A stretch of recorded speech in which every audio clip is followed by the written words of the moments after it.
जागरूक तहलका न्यूज मध्ये आपले स्वागत आहे।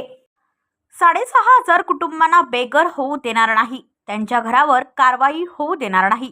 आदित्य ठाकरेंसह पक्षाचे पदाधिकारी मुख्यमंत्री देवेंद्र फडणवीस यांची भेट घेणार। डोंबिवलीमध्ये अनधिकृत बांधकामावर मनपा कायदेशीर कारवाई करत असताना अनधिकृत इमारतींमधील नागरिकांच्या राहण्याचा प्रश्न ऐरणीवर आला आहे। न्यायालयाच्या आदेशानंतर त्या 65 इमारतींमधील रहिवाशांच्या घरांवर कारवाईची टांगती तलवार आहे। या प्रकरणी शिवसेना ठाकरे गटाने या रहिवाशांना पाठिंबा दर्शवला। या इमारतीमधील रहिवाशांचा मेळावा आणि पत्रकार परिषद घेत घरांवर कारवाई होऊ देणार नाही।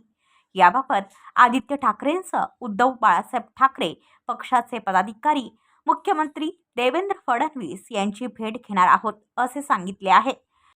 पक्षाचे प्रमुख माननीय उद्धव बाळासाहेब ठाकरे यांचा काल आम्हा सर्व पदाधिकाऱ्यांना उद्धवने आला होता की ह्या ज्या 65 इमारतींचा विषय आहे याच्यातली काही लोक उद्धवजींना भेटण्यासाठी गेली होती आणि या 65 इमारतींमध्ये राहणाऱ्या जे 3,500-4,000 रहिवासी आहेत यांच्या आज यांच्या डोक्यावरची टांगती तलवार आहे कारवाईची आणि या रहिवाशांचा कुठलाही दोष नसताना आज यांच्यावर कारवाई होते।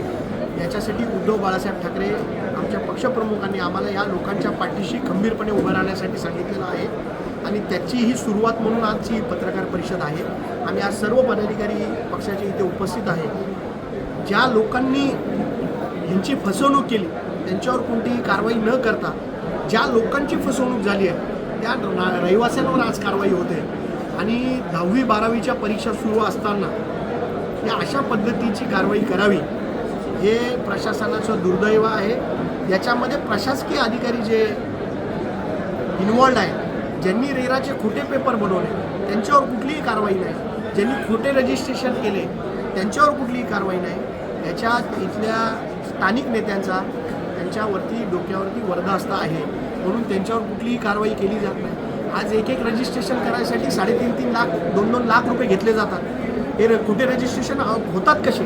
आणि याच्यासाठी मला फक्त एवढंच सांगायचं आहे की या रहिवाशांच्या पाठीशी शिवसेना उद्धव बाळासाहेब ठाकरे खंबीरपणे पक्ष उभा राहील आणि या लोकांवर कुठलीही कारवाई होऊ नये यासाठी जी रस्त्यावरची लढाई असेल तीही आम्ही लढू, त्याचबरोबर न्यायालयीन लढाई देखील आम्ही लढू आणि उद्या आमचे महापालिकेचे आयुक्त आहेत यांची देखील आम्ही या विषयासाठी सर्व पदाधिकारी भेटू।